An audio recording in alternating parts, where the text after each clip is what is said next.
সিনেমার পর ফের অ্যাকশন অবতারে দেখা যাবে ঢাকাই সিনেমার শীর্ষ নায়ক শাকিব খানকে।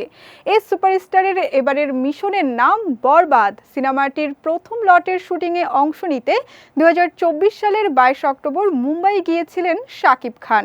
মাঝখানে কিছুদিন বন্ধ ছিল সিনেমার শুটিং।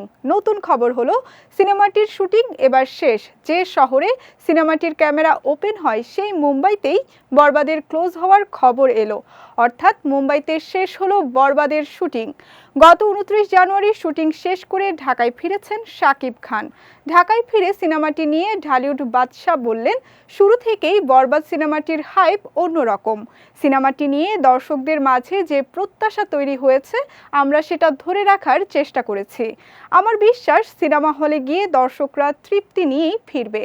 সিনেমাটি অ্যাকশন, ভায়োলেন্স, রোমান্টিক ধাঁচের। নির্মাণে কোনো দিকেই কমতি রাখা হয়নি বলে নায়কের কথায় উঠে আসে। যদিও সিনেমাটির শুরু থেকেই শাকিব খান বরবাদের আকাশচুম্বী প্রত্যাশার কথা জানিয়েছেন।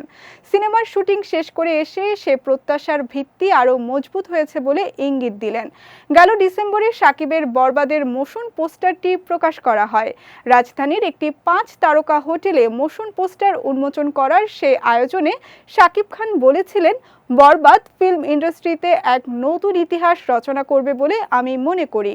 এই ছবিটি সম্পূর্ণ ভিন্ন আঙ্গিকে একটি গ্র্যান্ড সেটিংয়ে তৈরি করা হয়েছে, যাতে প্রত্যেক কলাকৌশলী মুন্সিয়ানার ছাপ রেখেছেন।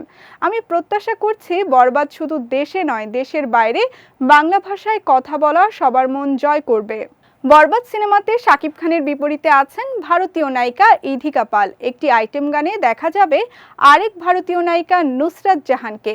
সিনেমাটি পরিচালনা করেছেন মেহেদী হাসান হৃদয়। বরবাদ বাংলা সিনেমার ইতিহাসে বিগ স্কেলের একটি ছবি। সব মিলিয়ে বলাই চলে ভালো কিছু পেতে যাচ্ছে দর্শক।